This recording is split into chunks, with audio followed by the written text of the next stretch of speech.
Origine et diversité des roches magmatiques dans les zones de subduction. Nous savons que dans les zones de subduction, il y a un magmatisme très important qui est marqué par notamment un volcanisme explosif et par des productions de granitoïdes, donc type granit et diorite. On peut se poser le problème suivant: d'où proviennent ces magmas que l'on peut trouver au niveau des zones de subduction et comment peuvent-ils être à l'origine de roches qui sont si variées? En effet, on peut trouver par exemple des andésites, des rhyolites, des diorites, des granites. Donc il y a une diversité de roches que l'on va pouvoir essayer de mettre en évidence, voir en tout cas comment est-ce que ces roches se forment dans les zones de subduction. Mais avant d'entamer cette partie, donc nous allons donner quelques définitions importantes pour comprendre le cours. Le magma, tout d'abord.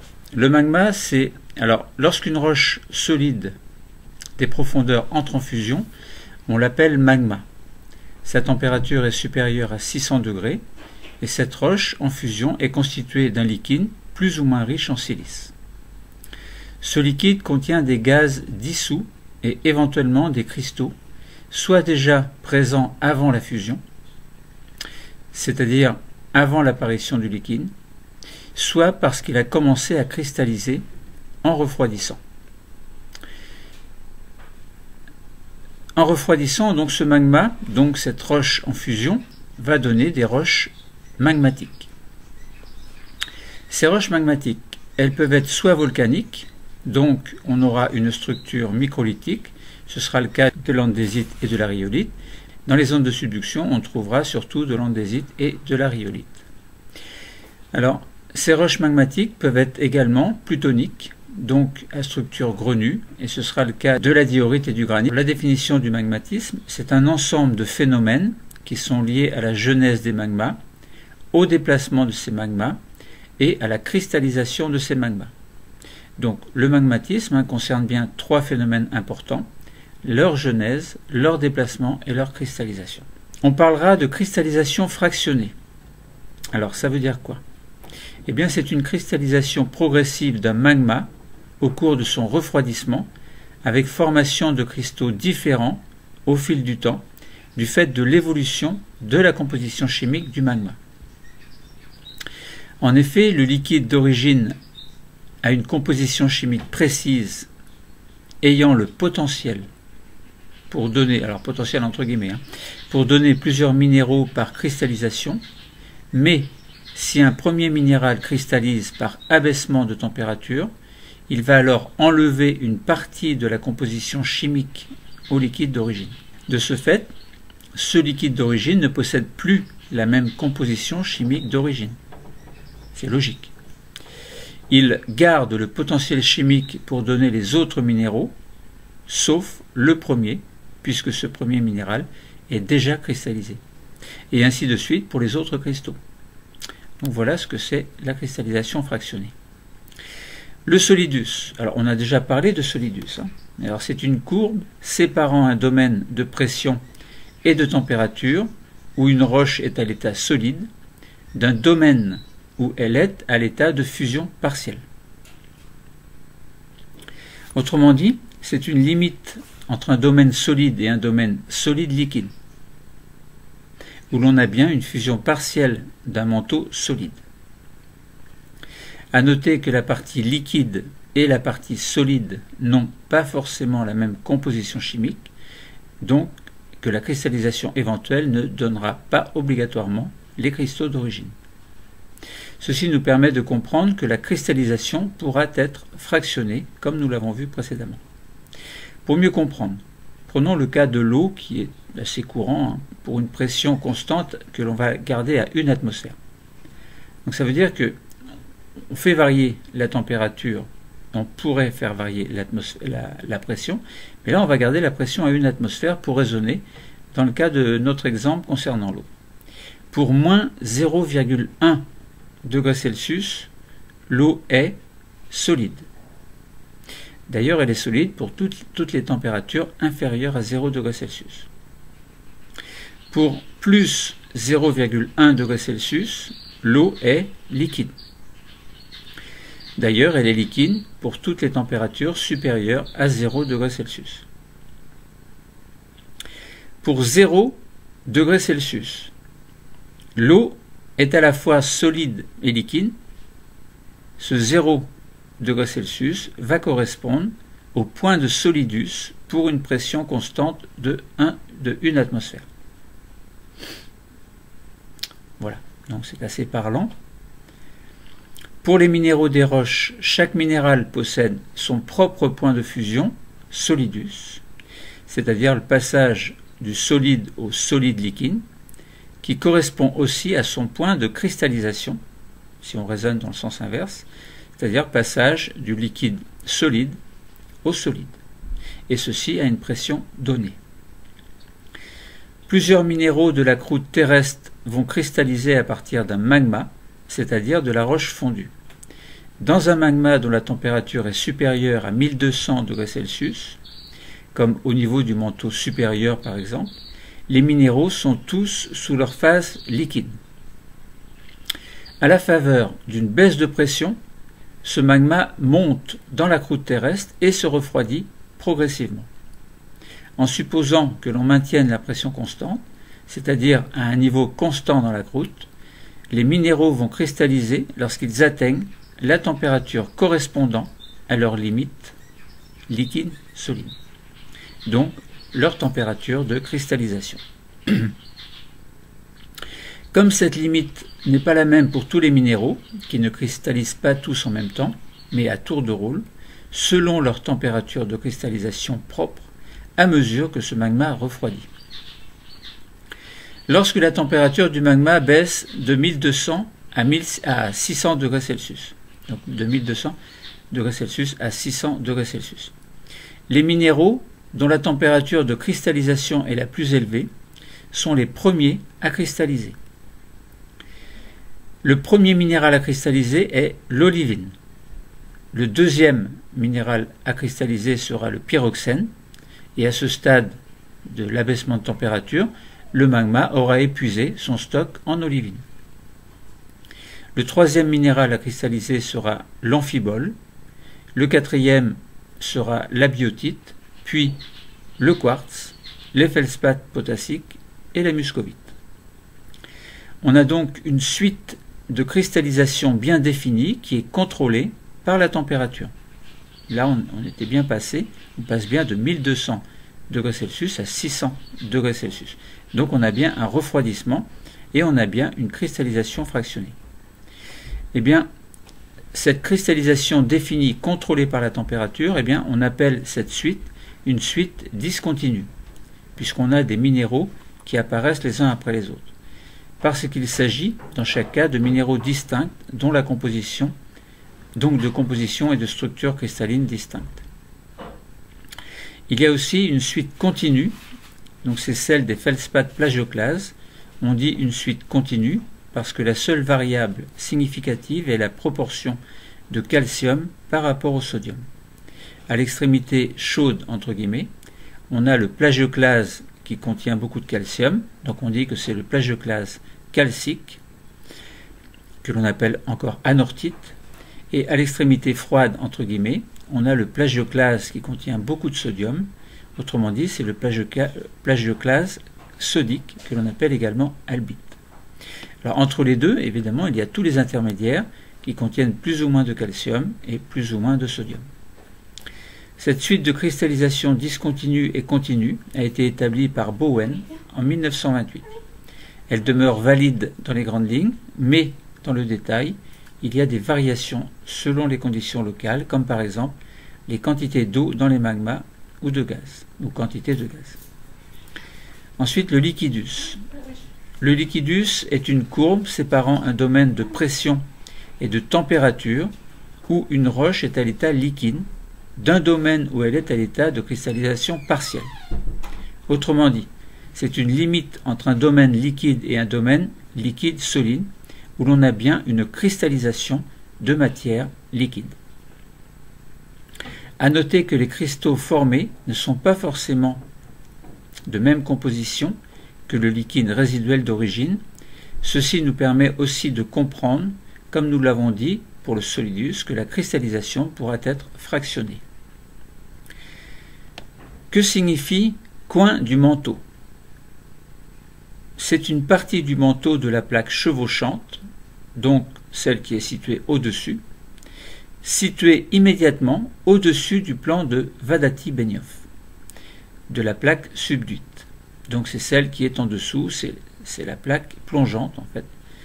Donc c'est la zone de subduction où il y a la plaque chevauchante au-dessus et la plaque plongeante, on dit également plaque subduite, donc qui se situe dans la zone de subduction. Anhydre, définition de anhydre. Alors ça veut dire qu'il ne possède pas d'eau, dépourvu d'eau. Fondant. Que signifie fondant? Eh bien c'est une substance qui fait fondre un matériau en abaissant son point de fusion. Donc qui fait apparaître du liquide de ce matériau solide. L'eau, par exemple, est le fondant des péridotites dans une zone de subduction. Alors ce sera l'eau de la croûte. Autrement dit, l'eau peut rendre la péridotite liquide, et ce qui dépend aussi des conditions de pression et de température. Que signifie fusion partielle? Alors nous en avons déjà plus ou moins parlé, je reprends. Processus qui conduit à la présence d'une faible quantité de liquide magmatique dans une roche à l'état solide. Le magma est issu des minéraux ayant des températures de fusion plus faibles. Donc ça veut dire en gros que si vous n'avez que des cristaux par exemple dans une roche, vous chauffez cette roche. À un moment donné, vous avez du liquide qui va apparaître. Eh bien ce liquide est extrait de la composition, de la structure, des cristaux solides en fait, et de ce fait-là, vous allez avoir un liquide et un reste de solide, de cristaux solides, dont les deux compositions chimiques ne seront pas les mêmes, puisque le liquide qui est extrait du solide n'a pas forcément la même composition que ce liquide d'origine, donc que la quantité de matière d'origine en tout cas. Alors, une fois que l'on a donné cette définition, essayons de mieux comprendre cette origine des roches magmatiques dans les zones de subduction et la diversité de ces roches magmatiques dans ces zones de subduction également. Alors, lorsqu'on parle de diversité, comme je vous l'ai dit, on va prendre l'exemple les roches qui sont essentiellement dans les zones de subduction que l'on a à étudier, c'est andésite, rhyolite pour les roches magmatiques volcaniques et diorite et granite pour les roches magmatiques plutoniques.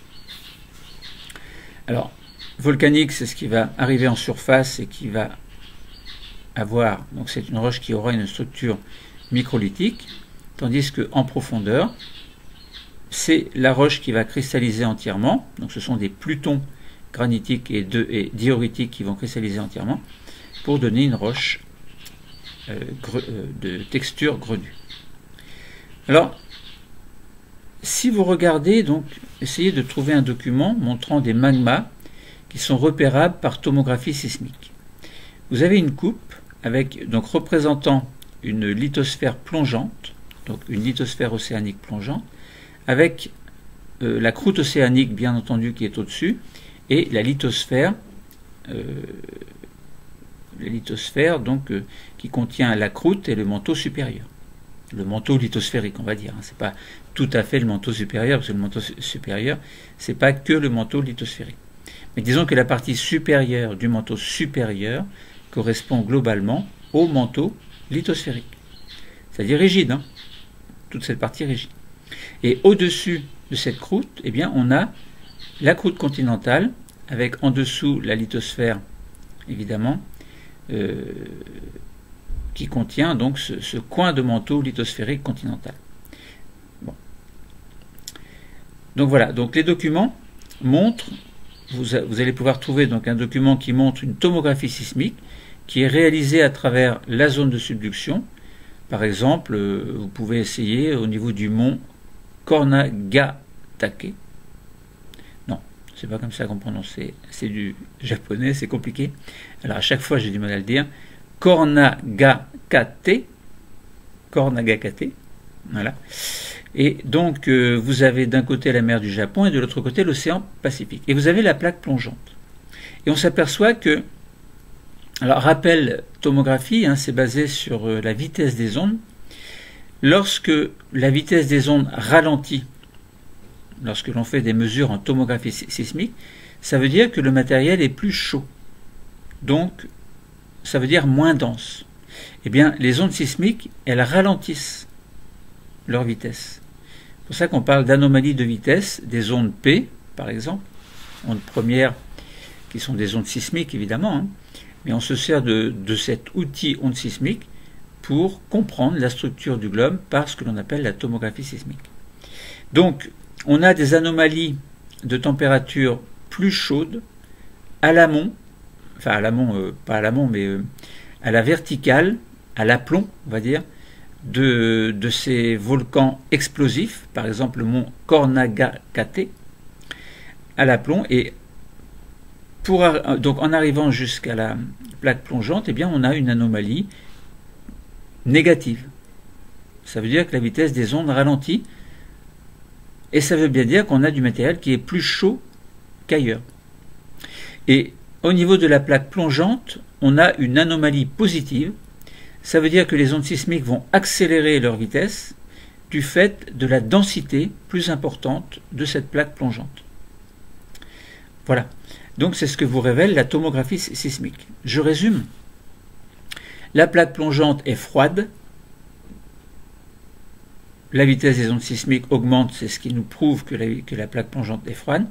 Alors qu'au-dessus de la plaque plongeante et à l'aplomb des volcans explosifs, donc de part et d'autre, vous avez l'océan Pacifique et la mer du Japon, mais au niveau des volcans explosifs entre les deux, eh bien, sous ces volcans explosifs et jusqu'à la plaque plongeante, en fait, jusqu'à la croûte océanique plongeante, en fait, vous avez une anomalie négative. On le sait parce que la vitesse des ondes diminue. Essayons de voir ce qui se passe au niveau d'une fenêtre qui va permettre d'obtenir du magma. Alors vous allez vous procurer un graphe donc correspondant à la profondeur en kilomètres, donc de 0 à 220 à peu près, en fonction de la température de 0 à 2000. Et donc vous allez obtenir un diagramme qui va représenter le géotherme d'une zone de subduction, c'est-à-dire l'évolution de la température avec la profondeur à la verticale de l'arc volcanique. Alors c'est important de savoir que c'est à la verticale de l'arc volcanique. Donc on avait vu qu'il y avait une zone plus chaude et en dessous, lorsque l'on atteint la plaque plongeante, évidemment il y a une zone plus froide. Donc là, à ce niveau-là, donc à la verticale de l'arc volcanique, il va se passer des choses. On a deux courbes de Solidus qui représentent les conditions de pression et de température permettant un début de fusion des péridotites du coin du manteau. Alors vous vous souvenez, on a défini ce que c'était le coin du manteau. Donc, je répète, les deux courbes de Solidus représentent les conditions de pression et de température permettant un début de fusion des péridotites du coin du manteau de la plaque chevauchante, l'une en condition anhydre et l'autre en présence d'eau, concernant ces courbes de Solidus.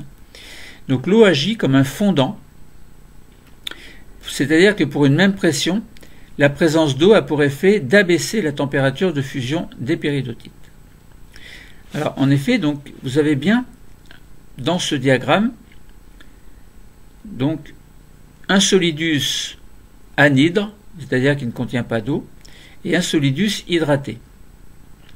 Et on s'aperçoit que, par exemple, dans le cas du solidus anhydre, où la péridotite est partiellement fondue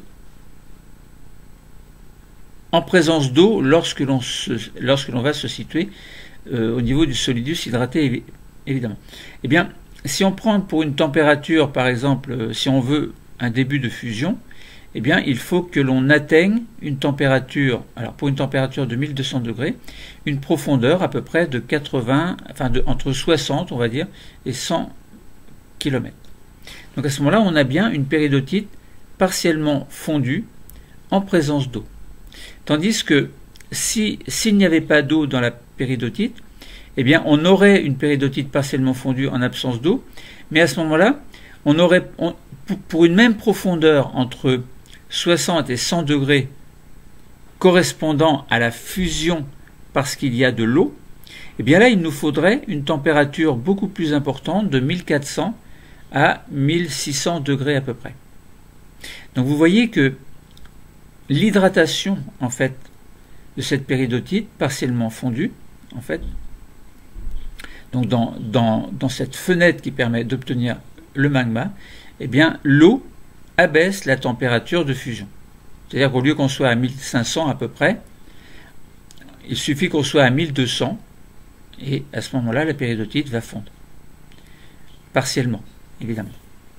Bon, je pense que vous avez compris que la présence d'eau, en fait, l'eau qui est un fondant, elle permet à la péridotite d'entrer plus rapidement en fusion partielle par rapport au fait que si elle n'était pas hydratée, eh bien, il faudrait une température supérieure. Alors, il y a des magmas qui vont évoluer au cours de leur remontée vers la surface. Alors, je vous en ai déjà parlé un petit peu lorsque je vous ai donné quelques définitions. Là, on va reprendre un peu les choses de manière à essayer de mieux comprendre, mais bon, je crois que je vous ai déjà pas mal expliqué les choses. Donc, des magmas qui vont évoluer au cours de leur remontée vers la surface. Ça veut dire quoi? Bien, ça veut dire qu'on va pouvoir obtenir des cristallisations, évidemment, et ces cristallisations vont se faire comment? Eh bien, il faut partir du fait qu'on a quelque chose d'origine, un liquide d'origine, qui va se refroidir, et par cristallisation fractionnée, on va obtenir les minéraux les uns après les autres, comme je vous expliquais tout à l'heure. Donc les magmas vont résulter d'une fusion partielle du manteau, donc ces magmas vont être pauvres en silice, et leur composition initiale vont correspondre à celle d'un basalte. Alors là, vous pensez bien qu'on n'est absolument pas dans les zones, dans le contexte géodynamique d'une dorsale océanique. Et là, si on a une fusion partielle, que l'on a des basaltes, c'est bien pour expliquer que à partir d'un liquide d'origine qui sera par exemple au-delà de 1200 degrés, on aura une péridotite qui n'aura pas commencé à cristalliser. Et ce qui se passera dans les croûtes non plus, puisqu'on est toujours à une température supérieure à 1200 degrés. Donc leur composition initiale à ces magmas vont correspondre à celle d'un basalte, et très fluide et moins dense que la roche environnante. Ils vont remonter vers la surface et former des champs magmatiques au sein de la croûte de la plaque chevauchante, et là ils vont pouvoir rester piégés ou atteindre la surface, c'est-à-dire selon que l'on est dans le cas d'un gabbro ou d'un basalte. Alors, concernant cette diversification des magmas, lorsque l'on refroidit, alors lors du refroidissement des magmas, eh bien, les minéraux les plus pauvres en silice vont cristalliser en premier, et ce sera le cas de l'olivine, des pyroxènes et des plagioclases. Et le magma résiduel va donc devenir de plus en plus riche en silice. Ce phénomène de différenciation magmatique par cristallisation fractionnée va permettre d'expliquer la formation d'une grande variété de roches à partir d'un même magma initial de composition basaltique au départ. Alors la composition du magma peut aussi être modifiée par contamination, c'est-à-dire par rapport de matière provenant de la fusion des roches de la croûte continentale au contact du magma. Ainsi, je vous avais dit, donc, si on parle de diversification du magma, on a une température de 1200 degrés et on va descendre jusqu'à une température de 600 degrés. Donc ça veut dire qu'on a bien une diminution de température. On va bien avoir dans ces conditions-là une cristallisation fractionnée. On a l'apparition des premiers cristaux qui seront de l'olivine. L'olivine fait partie de la péridotite. La péridotite, c'est la roche, en tout cas du manteau lithosphérique, par exemple. Ensuite, lorsque l'on abaisse encore la température, on va avoir donc non seulement des liquides magmatiques de plus en plus riches en silice, mais également l'apparition du pyroxène. Et le pyroxène va pouvoir faire partie des basaltes et des gabbros. Basalte, roche volcanique microlithique, gabbro, roche. Alors attention, contrairement à ce qu'on croit, par défaut de langage, on dit que le gabbro est une roche plutonique, mais en fait non, c'est pas une roche plutonique. Alors attention, bon, je ne vais pas expliquer là. De même que la péridotite n'est pas une roche plutonique non plus. Hein. Attention. Bon. Par défaut de langage, on le dit. Hein, bon, alors, on garde ce défaut de langage. Ensuite, la température va diminuer encore et on aura l'apparition des amphiboles, puis de la biotite. Et à ce moment-là, on aura des cristaux qui vont correspondre à une roche que l'on appellera diorite et andésite. Même cristaux, hein, mais pas la même texture. Hein, l'une est microlytique, c'est-à-dire l'andésite, et l'autre est plutonique, c'est-à-dire la diorite. Et si on abaisse encore la température, on obtient du quartz par cristallisation fractionnée, des feldspaths potassiques et de la muscovite. Donc à ce moment-là, dans ces trois derniers minéraux, on aura le granit et la rhyolite qui vont se former. Granit, donc roche plutonique qui se forme en profondeur, et rhyolite, la roche microlytique, donc volcanique microlytique, qui se forme en surface. Si on fait le bilan de ce magmatisme et l'origine des magmas dans les zones de subduction, on peut se demander pourquoi est-ce que l'on parle de magmatisme des zones de subduction. Alors nous allons résumer tout à l'heure.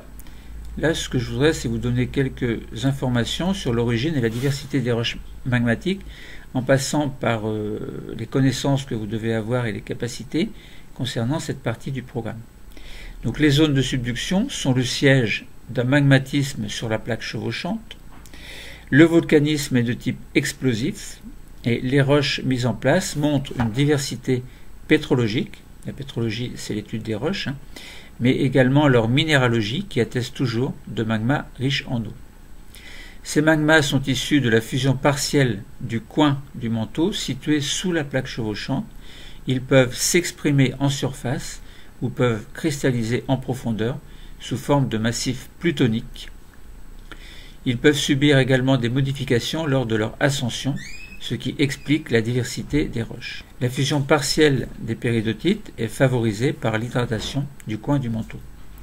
Donc il faut savoir relier donc, la minéralogie des roches, donc la présence de minéraux hydroxylés, à leur mise en place, c'est-à-dire mise en place des andésites, rhyolite et granit, diorite également, et l'état d'hydratation du magma.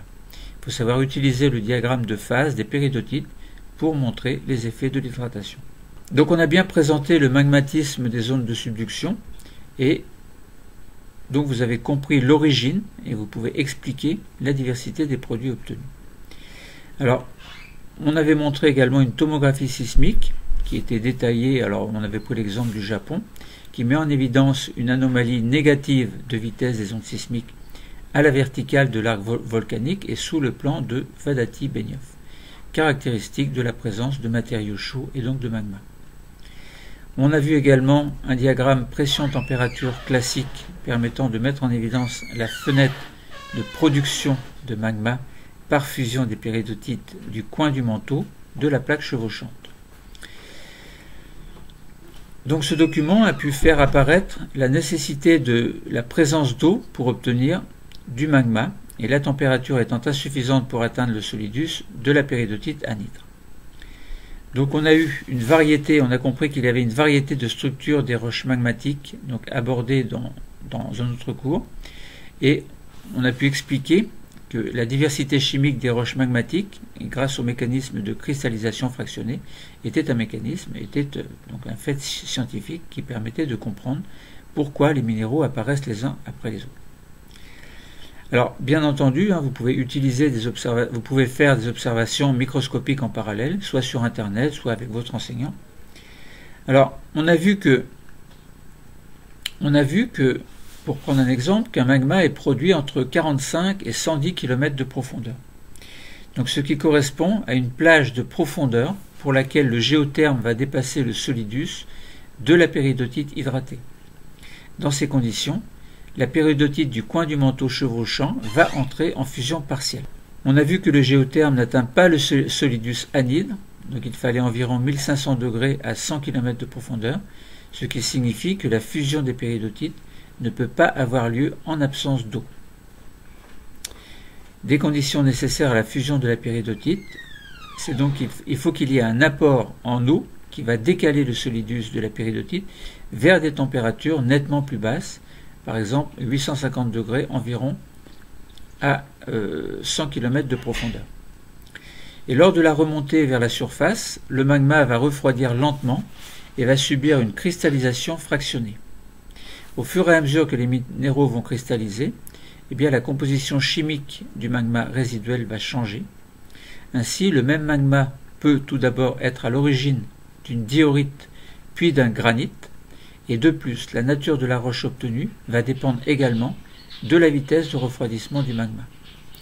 Donc une roche plutonique grenue si le magma refroidit lentement en profondeur, et une roche volcanique microlithique, donc de texture microlithique, si le magma atteint la surface et y refroidit rapidement. Alors, pourquoi parle-t-on de magmatisme des zones de subduction? Si on reprend un peu les choses, eh bien, il faut bien comprendre que les zones de subduction ont un volcanisme de type explosif. Il y a des nuées ardentes, notamment autour de la ceinture pacifique, donc autour de la ceinture de feu du Pacifique en fait, ou au niveau des petites Antilles. Ces volcans sont présents sur les îles ou dans la cordillère. Ce caractère explosif s'explique par la richesse en silice des magmas formés dans les zones de subduction. Plus il y a de silice et plus le magma est visqueux, ce qui rend la montée vers la surface difficile et s'oppose au dégazage progressif qui s'accumule alors. Lorsque ce magma visqueux atteint la surface, les roches volcaniques se forment, andésite ou rhyolite. Cependant, une grande partie du magma visqueux refroidit et cristallise en profondeur de la croûte, formant ainsi des roches plutoniques de type granit et diorite. La diversité de ces roches magmatiques s'explique aussi par la cristallisation fractionnée qui enrichit le magma en silice à mesure qu'il remonte et refroidit, ainsi que par la contamination des magmas par les roches de la croûte environnante. Malgré la diversité de ces roches, leur composition chimique apparentée indique qu'elles se forment à partir d'un même type de magma riche en eau. En effet, certains minéraux comme les amphiboles et les micas, type biotite ou muscovite, contiennent dans leur formule chimique des groupements hydroxylés, OH, donc révélateurs de l'hydratation du magma. Mais quelle est l'origine de ces magmas? Eh bien, les magmas des zones de subduction sont issus de la fusion partielle du coin du manteau situé sous la plaque chevauchante.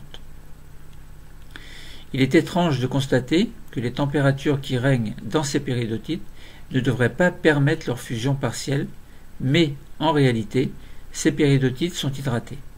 Pourquoi? Eh bien, parce que la croûte océanique qui entre en subduction est très hydratée.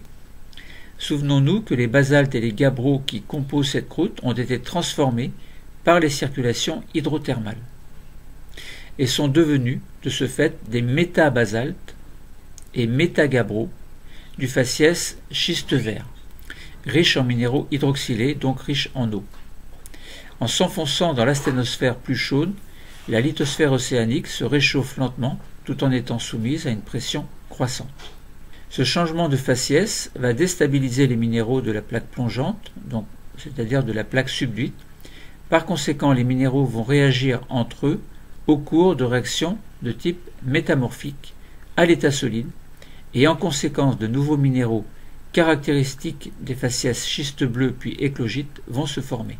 Ces nouveaux minéraux, glaucophane, grenat, omphacite, etc., sont peu ou pas hydroxylés. Ainsi, ces transformations métamorphiques s'accompagnent d'une déshydratation de la croûte océanique en subduction. L'eau libérée remonte et provoque l'hydratation des péridotites du coin du manteau, de la plaque chevauchante. Cela rend possible leur fusion partielle à l'origine des magmas. Donc nous avons compris l'origine des roches magmatiques dans les zones de subduction, la diversité de ces mêmes roches magmatiques dans les zones de subduction. Donc nous avons bien répondu au problème, d'où proviennent les magmas des zones de subduction et comment peuvent-ils être à l'origine des roches si variées. Le cours est terminé. Merci.